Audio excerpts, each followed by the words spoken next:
गौतम बुद्ध ने उत्तरी भारत में सिद्धार्थ गौतम नामक राजकुमार के रूप में जन्म लिया।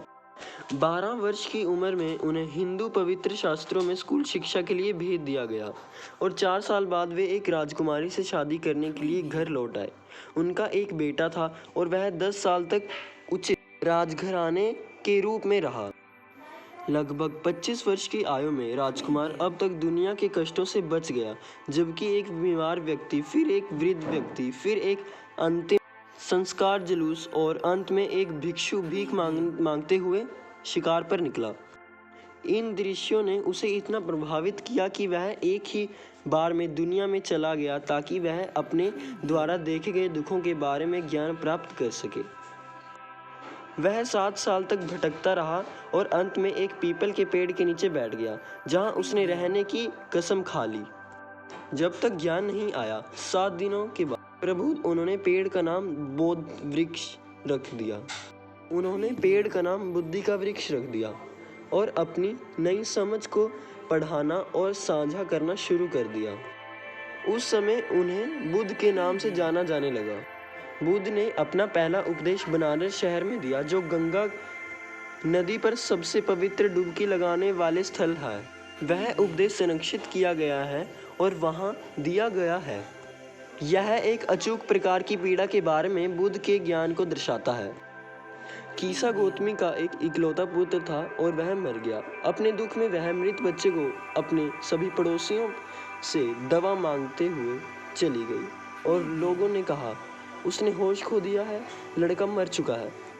अंत में कीसा गौतमी एक ऐसे व्यक्ति से मिले जिसने उसके अनुरोध का उत्तर दिया, मैं आपके मृत बच्चे को बचाने के लिए दवा तो नहीं दे सकता, लेकिन मैं एक चिकित्सक को जानता हूँ जो यह कर सकता है।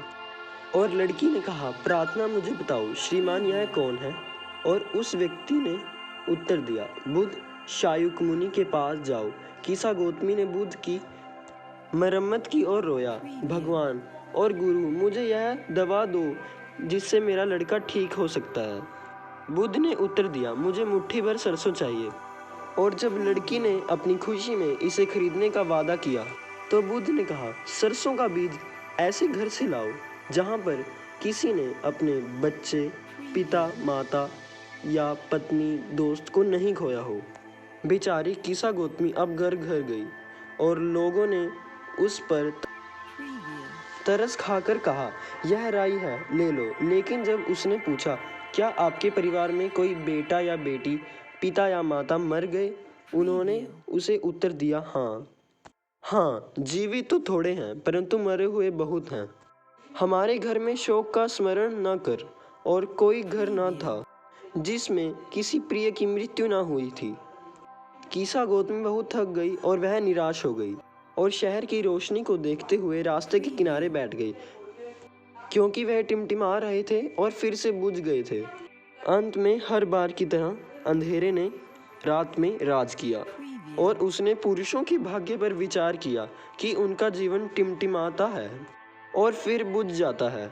और उसने अपने मन में सोचा कि मैं अपने दुखों के लिए कितनी स्वार्थी हूँ। मृत्यु तो सभी के लिए समान है, फिर भी इस उजाड़ की घाटी में एक रास्ता है जो ले जाता है उसे अमरता के लिए, जिसने सभी स्वार्थों को आत्मसमर्पण कर दिया है।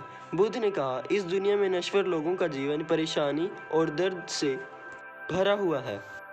वहाँ के लिए ऐसा कोई साधन नहीं है कि जिस व्यक्ति ने जिसे पैदा किया हो वह कभी मर ही ना सके। बुढ़ापा आने के बाद तो मृत्यु अवश्य होनी है। इसी प्रक्रिया को जीवन कहते हैं। जैसे पके फल जल्दी गिरने के खतरे में होते हैं, वैसे ही जन्म लेने पर नश्वर हमेशा मौत के खतरे में होता है। जैसे कुम्हार द्वारा बनाए गए सभी मिट्टी के बर्तन टूट जाते हैं, वैसे ही मनुष्य का जीवन भी भर जाता है। दोनों जवान और वयस्क, दोनों जो मूर्ख हैं और जो बुद्धिमान हैं, सभी मृत्यु की शक्ति में घिरे हुए हैं, सभी मृत्यु के अधीन हैं। उनमें से जो मृत्यु से पराजित होकर जीवन से विदा ले चुके हैं, एक पिता अपने पुत्र को नहीं बचा सकता और ना ही अपने रिश्तेदारों को बचा सकता है, जबकि रिश्तेदार देख रहे हैं कि गहराई से विलाप कर रहे हैं। एक एक करके नश्वर लोगों को ले जाया जाता है, जैसे कि एक बैल को ले जाया जाता है। दुनिया मृत्यु और क्षय की पीड़ित है। इसलिए बुद्धिमान लोग दुनिया की शर्तों को जानकर शोक नहीं करते हैं, और ना ही रोने से और ना ही शोक करने से किसी के मन को शांति मिलती है। इसके विपरीत उसे अधीन दर्द मिलता है और उसका शरीर पीड़ित हो जाता है और वह अपने शरीर को बीमार बना देता है। फिर भी मृतक उसके विलाप से नहीं बचेगा। वह जो शांति चाहता है वह विलाप और शिकायत और शोक का तीर लगाएगा। वैसे ही जिसने तीर निकाला है और उसकी रचना की है तो उसे मन की शांति मिलेगी। जिसने सभी दुखों को दूर कर लिया है वह दुख से मुक्त हो जाएगा और धन्य हो जाएगा। तो दोस्तों इस वीडियो में इतना ही, मिलते हैं अगली वीडियो में। तो दोस्तों अगर आपको ये वीडियो अच्छी लगी तो चैनल को सब्सक्राइब कर देना और वीडियो को लाइक कर देना। मिलते हैं अगली वीडियो में।